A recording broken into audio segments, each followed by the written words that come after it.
Welcome to Vineyard Boise. It's our vision to make the invisible God visible wherever He places us. We come together on Sundays to worship and fellowship corporately. But we know that church isn't just about Sunday. It's about a lifelong, day-to-day following of Christ with other believers. We invite you to join us, just as you are. If you'd like to support our ministry, visit vineyardboise.org and click the Give Online button. All right, well, this morning we're continuing our series of Jesus Encounters. And in a moment, Pastor Mike's going to come, and we're going to do 2 weeks on what we're calling Creative Encounters. So Pastor Mike's going to take week 1 of that. Next week, Dave Blakesley is going to be here. He's the potter who throws pottery while he's teaching. And so it's a great opportunity to invite friends to come. And as Pastor Mike's coming, I just want to say one thing. Our youth group is doing 2 things today. One is they're grilling lunch out on Heritage Plaza. And so after service today, you can stop by there and grab lunch. You may have smelled it as you came in. It smells absolutely delicious. So they're grilling out there. That's a fundraiser for the youth missions team that's supposed to be going to Nicaragua this summer. Secondly, they are doing a yard sale kind of a garage sale over at the youth garage, which is across the street over here. And so you can see the signs for that. But if you can go out there and support them, they've got some cool, even some big ticket items. They've got a great fishing boat, like an inflatable fishing boat. They got a lot of great stuff. But and then they've got a lot of little stuff as well. But here's what you're supporting. You're supporting the youth high school team going to on a missions trip. They were supposed to be going to Nicaragua, and if you've been paying attention to the news, there's been a lot of political unrest in Nicaragua over the last several weeks, last couple months. And so we've been talking with our team that's down there. We have a training center down there in Nicaragua, and as they're kind of just monitoring the situation, they made a judgment call just in the last few days and said, you know what, we don't think this is a stable enough environment to bring the team to, so we're going to figure out a plan B. So the team in Nicaragua has arranged to meet up with our team actually in Costa Rica at a different training center and do the training from there and then do the outreaches there in Costa Rica. And so we're excited about that. We're amazed to have such a flexible team that that didn't want to just cancel on them, but said we will figure out another win. But here's what the implications of that is: it raised the price for our team because the tickets to Costa Rica are more expensive. So the price just went up about $270 per person. So any generosity that you can contribute to them in terms of the lunch or the garage sale would be greatly appreciated and greatly timely. All right? So would you welcome Pastor Mike?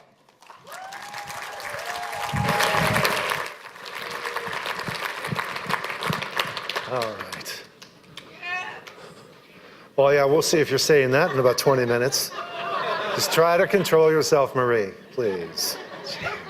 I'm up here. I'm trying to concentrate. Good morning, everyone. Okay, oops, I've got my calendar up. That's not going to do it all. Let's see. Okay, all right. Hey, hang on. Reset. How are you all?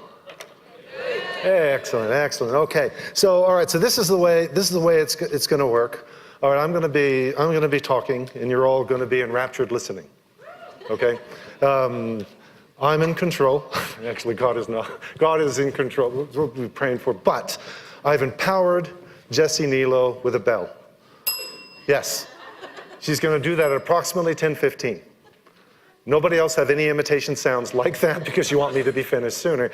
But she's going to do that because there's a bit for her to do that'll complete the morning. So let's pray and ask God's blessing. And I think first service, I think I prayed, what was it? Nothing too strange, weird. Yeah, Lord, bless this tongue. There's nothing too strange, too weird, too much. Jill rebuked me and said, that's what God is. He's too weird, too strange, too much. So, all right, so God, be that. We're not going to try for it.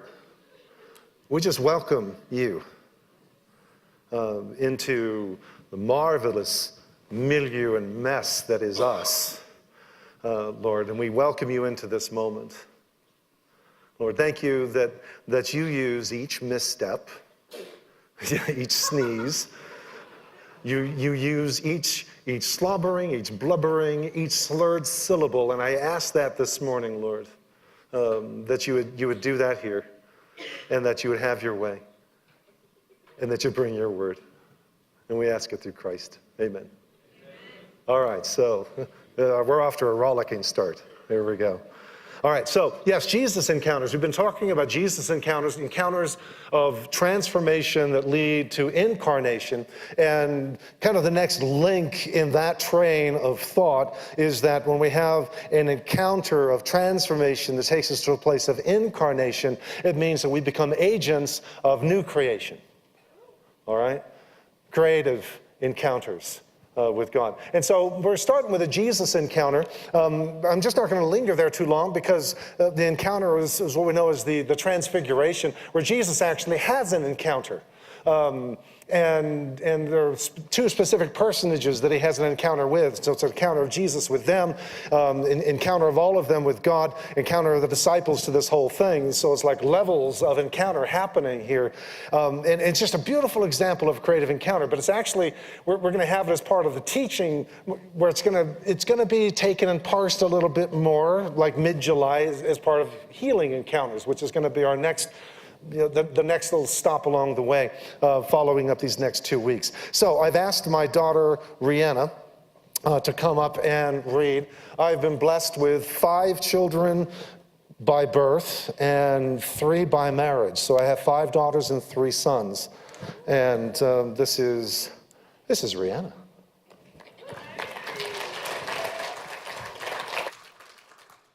Six days later, Jesus took Peter and the 2 brothers, Jacob and John, and hiked up a high mountain to be alone.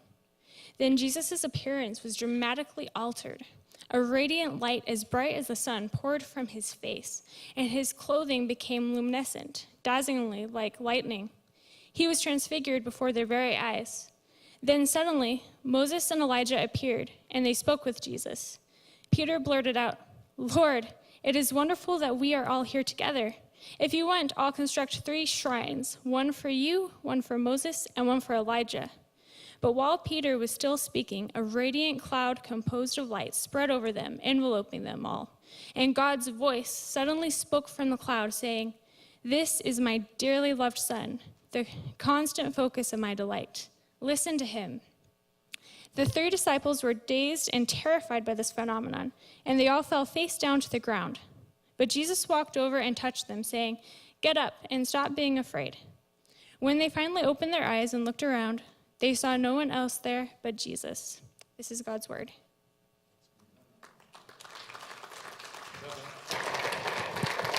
All right, yes, we call that the transfiguration. And I put my spectacles on and give you an analysis. This is exactly what happened. And oh my gosh. The response to any divine encounter should be dumbfounded amazedness on your face. If you think you had a divine encounter, it's like, I just think I had a divine encounter. Hey, let's talk about that. Well, yeah, I think I learned this and this and this. It's like, oh my gosh, what are you talking about? You encountered a package. You didn't encounter a download, all right? And what we're talking about with creative encounters, and why this story is so huge, Paul takes the story of Moses on Mount Sinai, where his face was reflecting divine glory. And he didn't realize it. He's having a conversation with God face to face, and his face is shining, not aware of it. And he goes down and he starts trying to approach people, and they're all backing up from him afraid. And he's thinking, what's the matter with you guys? It's me, it's Moses. Okay, I know on some days, and it's like, your face, it's like radioactive. And it's, oh my gosh, I'm glowing. And so he covers up his face, and then they come back and it would fade. And then he'd go back up, talk to God, and then he's like radioactive, and then it fades. And that's not what this experience was. And ultimately, what we're invited into is not merely reflecting an external glory that's coming from the outside, and we just kind of reflect it back like a tan that fades. And so churches become tanning salons. We all get our Jesus tans. Yeah? Wow. No. God has more. See, because what happened here, this was a metamorphing. That's what the Greek word is, a metamorphing. And metamorphing involves a change that is coming from the inside. Something emanated, outrayed from the inside. This wasn't merely a reflection of exterior glory that was impacting his face, but it was an outraying from a reality that is within. Okay, now that's mind-blowing in itself. Well, he's the Son of God. Yes, but he's a human being. And we just read the statement of faith yesterday out there in the garden. It was beautiful. Wish you could have joined us. Actually not. We had just the right number at a picnic table. It was fantastic. The reality is, there is a glory, and it's right there in the statement of faith, that when we see Jesus, we see humanity as humanity is intended to be.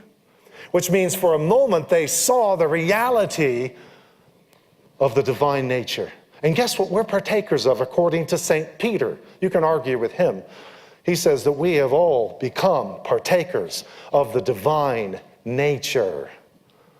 Through his precious promises, by his glory and virtue, we are partakers of the divine nature. It is an outraying of an inner reality that Jesus experienced, the disciples saw, totally freaked them out, and he's in conversation with Moses and with Elijah. This last week in devotions, we wrote about Moses. So kind of been there and done that.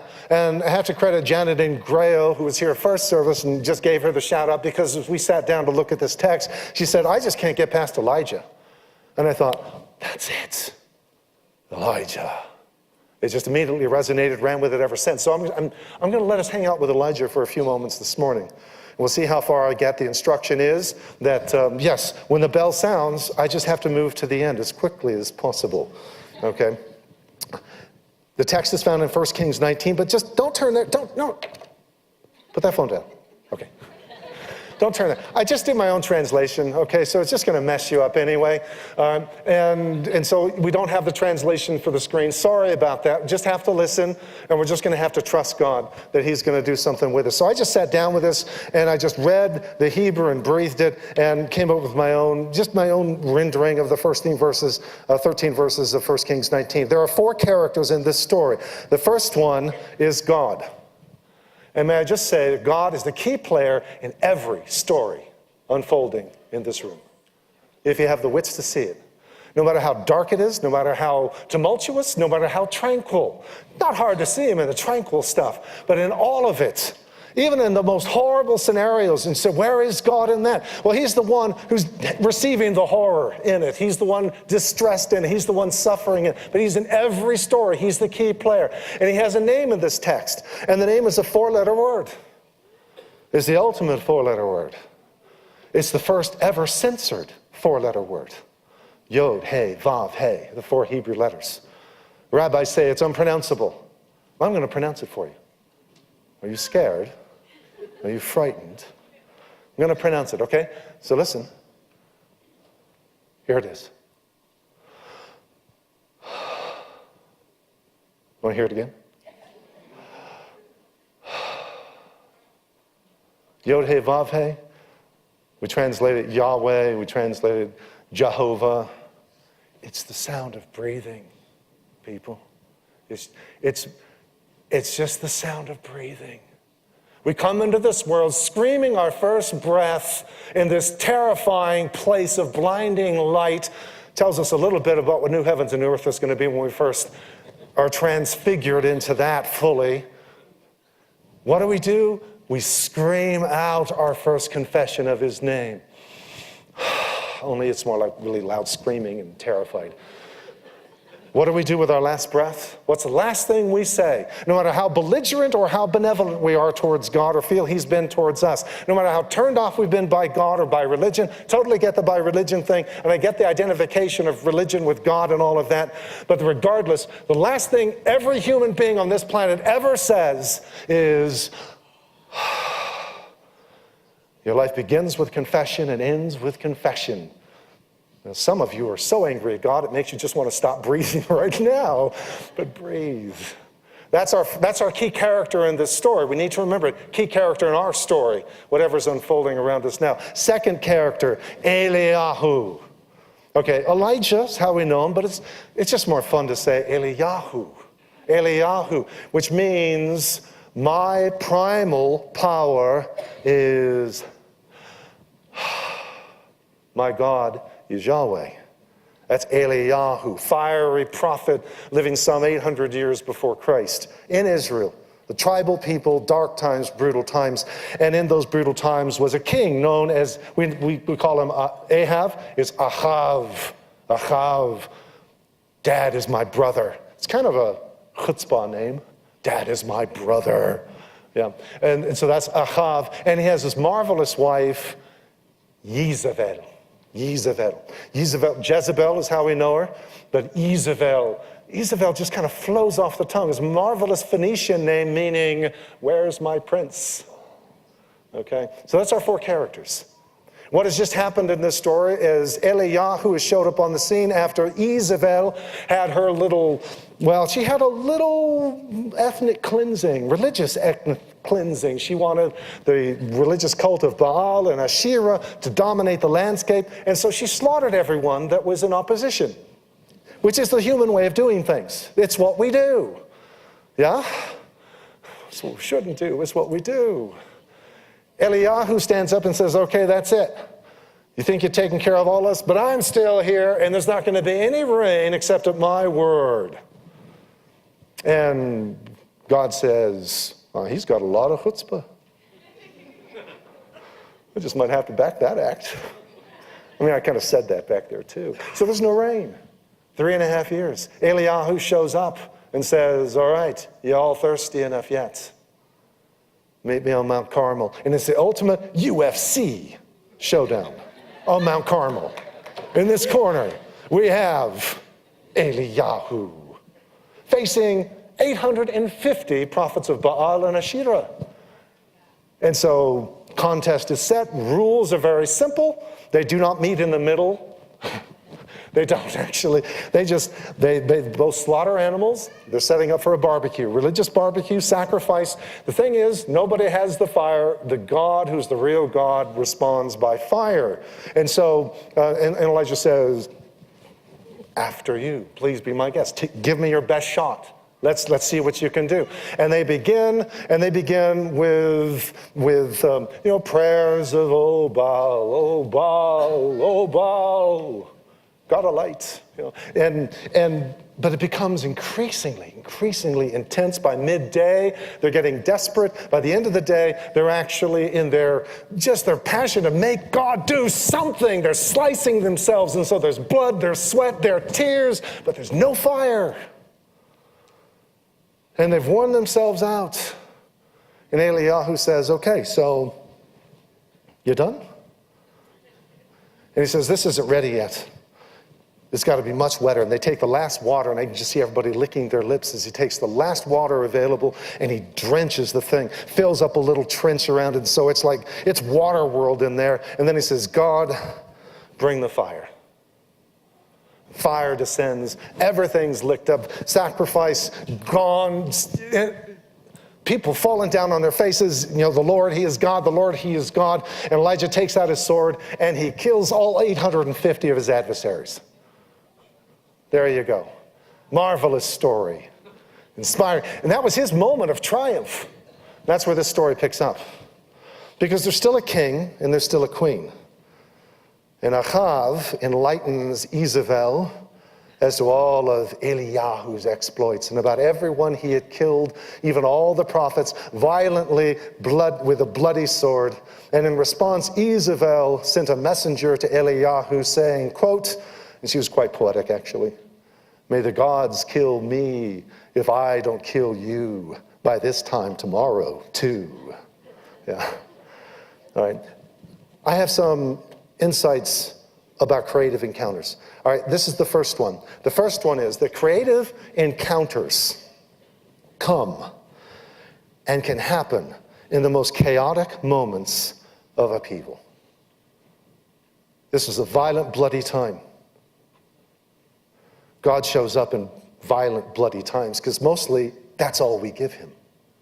And he shows up in them. A picture came to mind. My good friend and comrade, Lisa Martin. I thought of this picture, and so I texted her. I said, Lisa, do you remember this picture? It's a picture of your feet on a pier looking at a landscape. And so it was like, boom, there it was. This is Lisa Martin, 2012, while her feet and her coffee. in Alaska. That's divine creative encounter. Yes, I just need to get to that place. I just need to go to Alaska and be on a pier, and I can see and have a creative encounter with God. Now, they can happen there, and that's a good thing to do, good practice. This is where I was at the time, 2012, same time. Yeah, I was sitting under my own version of a broom tree. It was chemo. You left me. You went to Alaska, and there I am. I waited 6 months for you. And there I was. The greatest epiphanies of my life flowed along with the toxins that were being put into my body for 6 months and 12 infusions. I can't feel my feet or my hands, but this got me to dance. Because that woman dragged me, kicking and screaming. Wouldn't have happened if I hadn't been there. I'm just saying. Divine creative encounters unlock things in the midst of chaotic upheaval. So don't try to create chaotic upheaval. What, are you nuts? They'll come, just wait for it. Kindly sakes, lead us not into temptation, deliver us from evil. Okay, that's how he taught us to pray. But they come. Don't fear them when they come. And God's not telling you you're a failure when they come. He's just pointing out the obvious. Boy, you're kind of desperate, aren't you? And that's exactly stuff I work with. Creative encounters, they happen in this kind of soil. So this is where we are. And Eliyahu hears the threat in poem. Eliyahu saw, and he had the wind knocked right out of him. He saw, he feared. It's actually just one word in Hebrew. It's just, with a change of the vowel, it's either he saw or he feared. So which is it? And translations usually fall in between. Oh, it's this one or it's this one. And I just think the guy means both, because Hebrew doesn't have vowels. It's just consonants. So it could be he saw, he feared, because I think he saw and he feared. He had the wind knocked right out of him. He could kill 180, 150 adversaries in the octagon of Mount Carmel. But he ran into his failures that day. He saw it was all pointless. Nothing's changed. He saw, he feared, he rose, and he ran. He made tracks to save his life, not stopping until he put 100 miles between him and that woman and her political regime. Finally pausing at the southernmost tip of Judah in the south at Beersheba, where he left the young man, his trusty ministry assistant, who had been breathlessly trying to keep up, just as many of you this morning will be with me. And Eliyahu journeyed on alone, a full day into the nowhere of the desert. And he came and he sat under a rotem. Okay, so if we can see a rotem. Okay, a rotem, there it is. That's a rotem. It's translated broom tree, juniper tree, rotem. He found a day's journey. He's running, 20 miles out into the nowhere of the desert, finds a rotem, sits under it, and then he asks God to take his life. God, take my nefesh. That's the Hebrew word for life. It's soul, nefesh. Beautifully pictured right here. This is like a visual representation of nefesh. It's that animated thing within you, that core of your existence, which is animated because of contact with the breath of God. It's the definition of what it means. Because how many of you are animated this morning? Is there animation in this room? Are you animated, or I'm looking at a bunch of stiffs and stills? See, because Adam was made from the dirt, yeah? And he was just a stiff. No life, no animation. What did it take? Breath. Nishmat Chaim, the breath of life. And then he became a living nefesh. And so that's that animated part of us, which is an image bearer of the Creator God.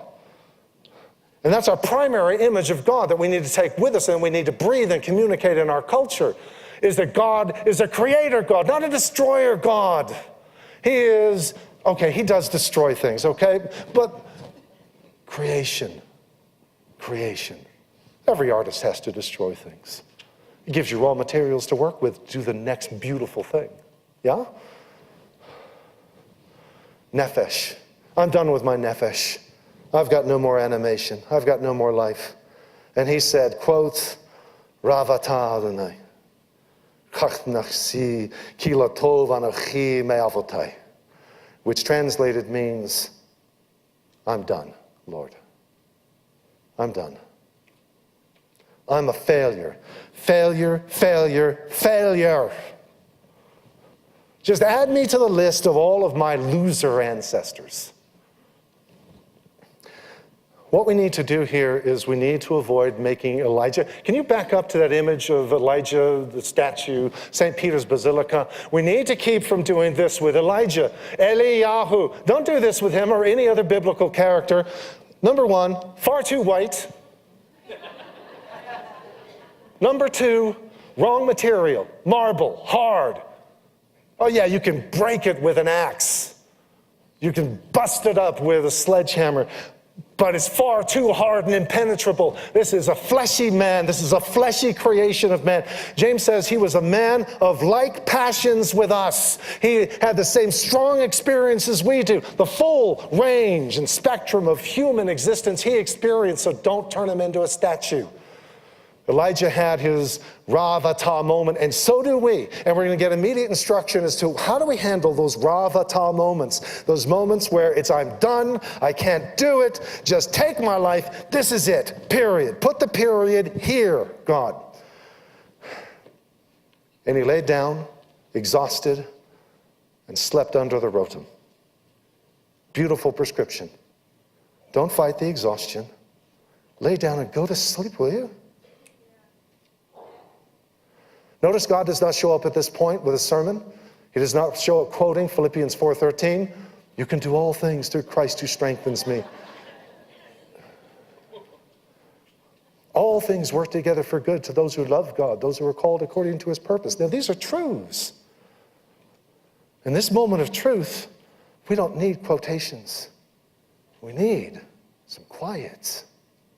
So let yourself be exhausted and let yourself sleep in that exhaustion. And then look at this really underrated word. We just don't say, behold. But this is a, whoa, look at this development. Look at this. What happens? Look at this. Another messenger touching him. And he says to him, kumechol. Just 3 syllables. Kumechol. Get up. Eat. And then Eliyahu squinted through exhausted eyes and look, right there at his head, flatbread freshly baked on coals along with a cruse of water. And he ate and he drank and he returned and he laid down. I love that progression of just your basic Hebrew words, da, da, da, da, da, da, da, because he's going through the motions. Knowing Jesus doesn't mean you're never going to come to a place where you have the Ravata, I'm done, that's it, and you're exhausted and you're just going through the motions. There's no divine rebuke for you there. It's welcome to humanity. Welcome to life under the sun. Now we get to see something. There's a touch and there's food. When people are at this point, they don't need your words. Just give them something to eat. And then let them go back to sleep. He goes back to sleep, and then there's a second visit. The messenger of divine breath, Yod-Heh-Vav-Heh, returns a second time, and again he nudged him and he said, Kumechol, get up, eat. And then he went on to add, you have quite a long journey ahead of you. I'm passing all kinds of insights up. Let's just backtrack here just a minute. We understand the point.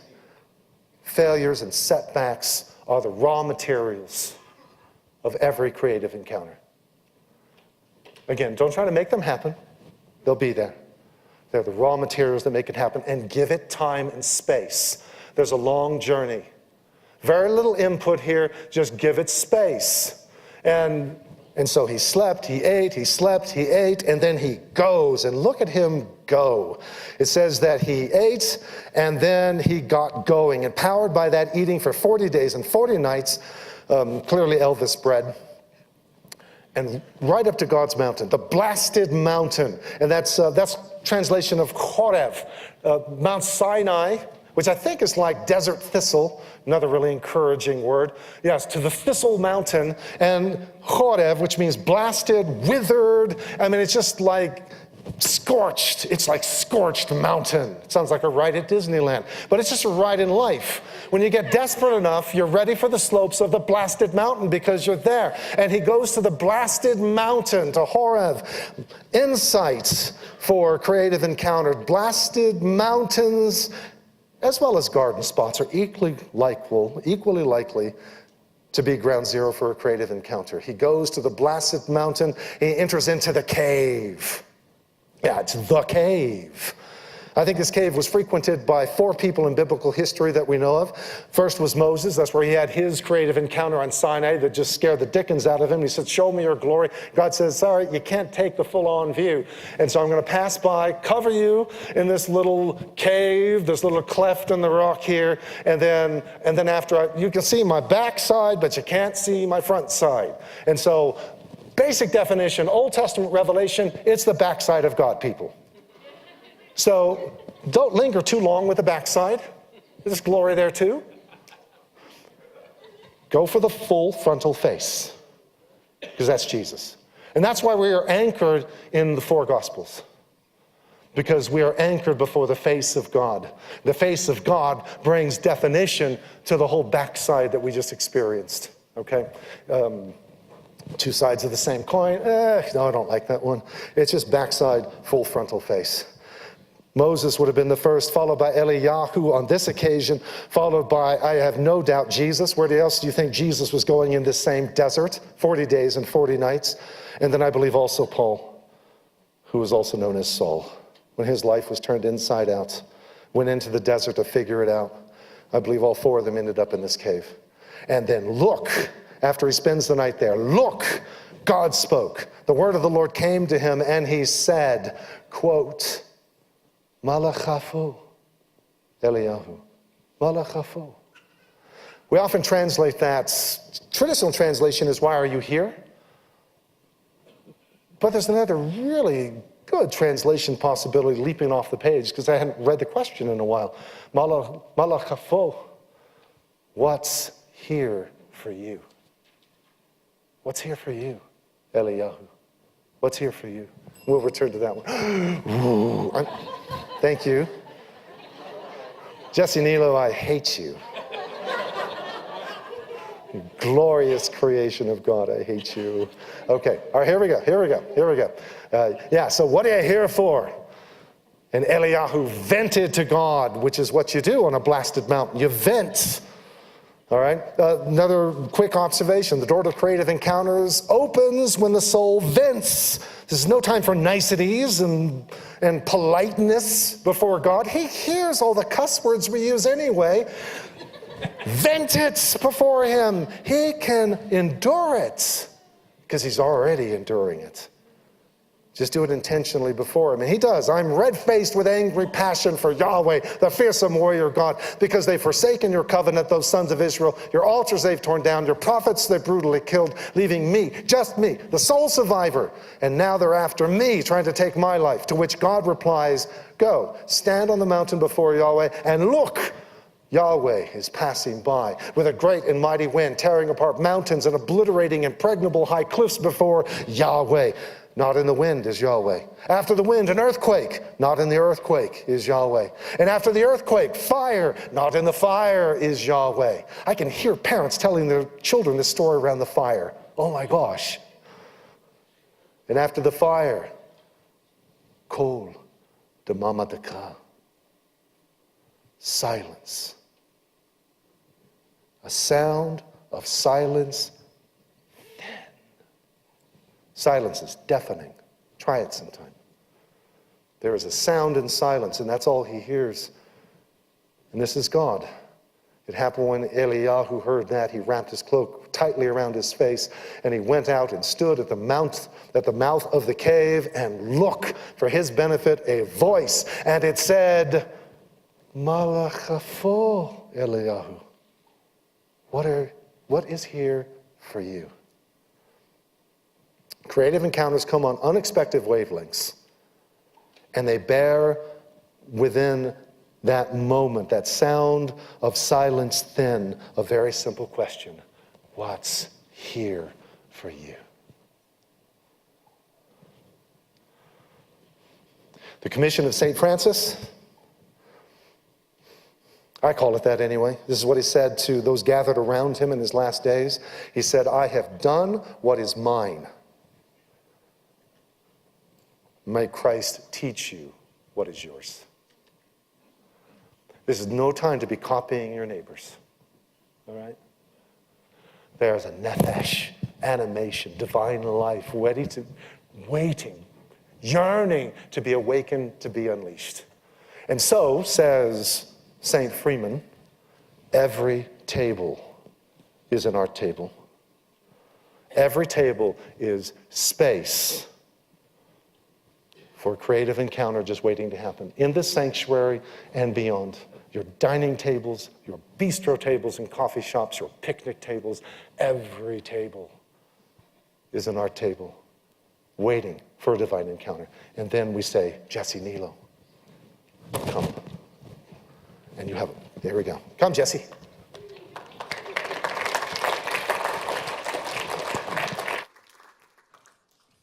Thank you, Mike. I always bring my art bags with me wherever I go. We have had the amazing privilege of having art tables in this church during services, not only during the worship music, but actually to be allowed, to be encouraged to draw or paint or scribble or doodle during the message is a little bit rare, a little too rare in churches today. And so I'm really grateful to our pastors that you have allowed us to have those art tables over there in the corner. Thank you for that. And at the same time, now that we have switched over to circles from rows, and we have all these tables in here, we are literally expanding our art table section from those 3 tables over there to potentially every table in here. And that is for your benefit. And so we do encourage you, that's worthy of some applause for sure. We do encourage you, you can bring art supplies with you, like I'm lugging mine wherever I go too. And that's just a part of the DNA of being a human being, is that you are created in the image of your Father in heaven, he's so creative, and you have that DNA too. He has put that into each one of you, and it does not have to be drawing and painting. You are creative in your decision-making in every day, which can include the ability to make things and put things together to create something new. So you all have that, and so I just want to encourage you about that. We are going to be bringing our own art supplies now into this room. Whenever you do want to make art, just bring your own stuff with you. We even have some art supplies, art kits for sale in the bookstore now.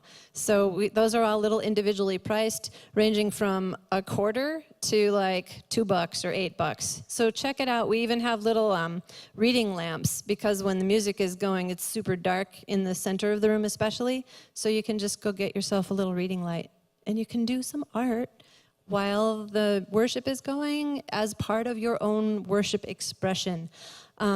Everybody is a little bit different, like some people are auditory processors and other people are visual processors or kinetic processors. Can we have those slides? So I've got an example of some sermon notes that I took a couple of weeks ago while Jeremiah was preaching. And, it's just a lot of doodling and scribbling and kind of just drawing and taking notes and things that I want to remember. It really cements it into my brain afterwards, like forevermore. It's really cool, and you're able to do that too. Even if we didn't have tables, you'd be able to do that. But tables are a great equipping to be able to. Next slide, please. Same thing here. This was from a few years ago during the fabulous Mike Freeman when he was preaching about encounters with God and how it just it is not a rationalizing intellectual experience. It should leave you going, oh, and then his mouth was wide open. I was like, I've got to draw that. I've just got to draw that. And so he, and this is just cementing it deeply into my own heart as somebody who's experiencing that morning, rather than just hearing it and going, and then maybe it's not there anymore years later. It's still in me. So, and then the next slide.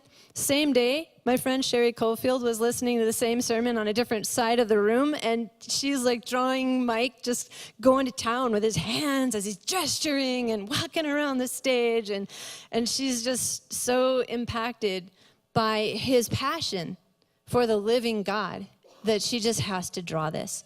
So that's part of how she processed that same morning in a different way. So I just want to tell you that, people are, God made both hemispheres of your brain. The left hemisphere is in charge of linguistics, language processing, storing facts, interpreting the words that you hear. And that's pretty developed in this Western culture. But the right hemisphere is very neglected in our society at large. And the right hemisphere is in charge of visual processing and spatial relationships and movement. And so God made that, and he made you able to do that. Every person, to some degree, can do that. It's not all about words. So visual is another language, and it doesn't just supplement words. It's just another way to think and to receive and to listen and to process and to pray and to worship. So I just want to I want to encourage you, if that resonates with you, the best thing to do is to try it. Often, we're discouraged at a very young age. Somewhere along the line in our culture, somebody discouraged you. Said that you can't do it, you're no good at it, you should never even do art or try anything like that. I have been told that. In 8th grade, I was told that I shouldn't be an artist. I was not creative. Believed it for a couple of decades, but God redeems all things. Amen? Yeah. So don't listen to that voice, okay? Just try it. That's the best thing to do. Another thing you can do is talk to God about it. Ask him to show you those places inside of you that are just waiting for those creative encounters in a different way than you've experienced before. Talk to your family, talk to your friends. And maybe one person has a different learning style. It's not bad or good. It's just different. So this is a very good opportunity to reach out to the people surrounding you and try something new and talk about how it feels and how you think. And so there are a few rules that go along with this now that we have all these commissioned art tables in this room. Are you ready? Yeah? Okay, so next slide. So here are some 3 things I want you to remember. If this is resonating with you, please write this down. There's pen on your table. Write it down somewhere in an envelope. QRS. Do you see how the words start with that? Q stands for quiet. We're not in this room to make a lot of noise with our art supplies. Okay, we have to prefer the auditory listeners, the auditory learners that surround us. So we're not going to be like, scritchy, scritchy, scritchy, scritchy, or tap, tap, tap, tap, tap, or like crinkling plastic bags, like, oh, I brought a whole bag of colored pencils. Well, let's not listen to that the whole sermon, So like, prefer the people around you. Try to be as silent as you can. That's the Q, quiet. Reset is the R, and that stands for, they have to reset this room. My husband's on facilities, I know this. But it's about preferring one another as well. This table is a wide open invitation to who is gonna sit here next. So don't leave like pastels on it and smudges and, you know what I mean? Used Kleenexes. Ugh, gross. So like whether you're using your Kleenexes for art or for other things, clean up your Kleenexes, please. So yeah, this is about resetting your art area after you're done. Make sure there's nothing there anymore. Just leave it better than you found it, okay? So that's the R, reset. And S, small size of art stuff. You can bring in a big old drawing board, that's totally fine. But just take up one chair, right? It's your chair and your area on the table. Don't like spread everything out to cover the whole table and nobody else has a spot. So those are the 3 rules, QRS, all right? If you think, oh, I can't draw, to draw just means to pull across a surface. Everybody can draw. You can pull something across a surface. You really can. And just see what comes out, see what happens. So in that vein, we've got a little exercise for all of us to do together. This is for every single person, whether you're a visual learner or not. It's just for fun and just to try something new. There is an envelope in the center of your table labeled confidential. So go ahead and pull out. There is a little black scratchboard paper in there for each one of you. And if somehow one of the envelopes is empty or doesn't have enough, go to another table and just get some extra scratchboard paper from another table if yours ran out, okay, from first service. There's another tool that I want you to use. It's a little tiny plastic cup inside of that wooden box in the center of your table. It has dowels in it. They're not really dowels. They're called styluses. They're little wooden pointy sticks.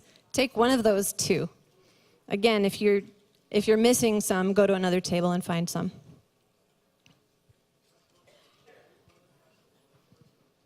So everybody gets one paper of scratchboard and one wooden stylus.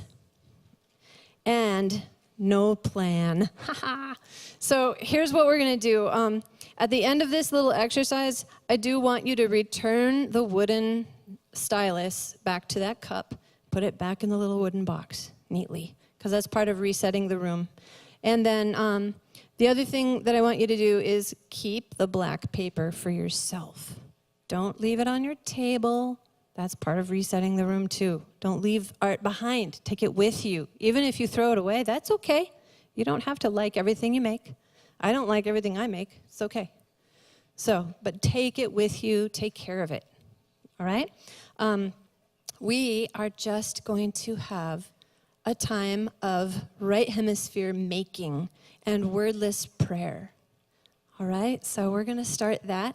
And sometimes I even turn on a little bit of music while I'm doing this for myself. And just doodle, you guys. Don't even think about the word art. Just doodle. Just doodle. Draw your stylus across the surface of that black paper and see what emerges.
that sometimes it's a prayer to God and sometimes it's from God to me. He like puts ideas into my head.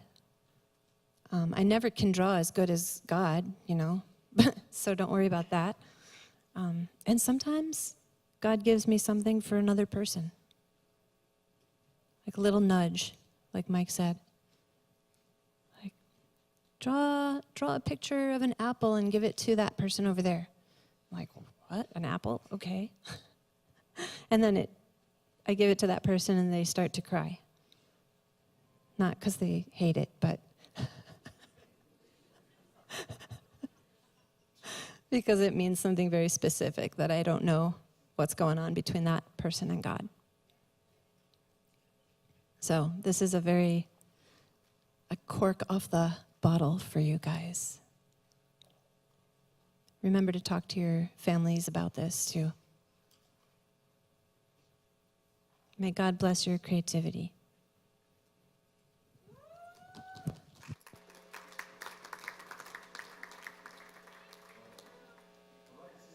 Actually, I was just reminded as Jesse was talking about that. My friend Dottie, I have this at my desk still.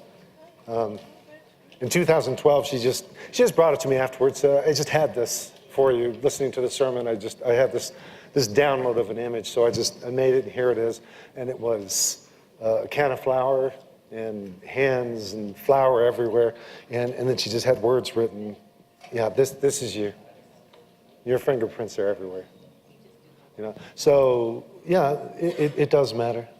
God communicates in different ways. So just open the bandwidth. Creative encounters happen in unexpected bandwidths. So if you're saying I can't draw, I almost guarantees he's going to use you drawing something, dragging something along the surface. So let me just pray, and we'll let you guys go.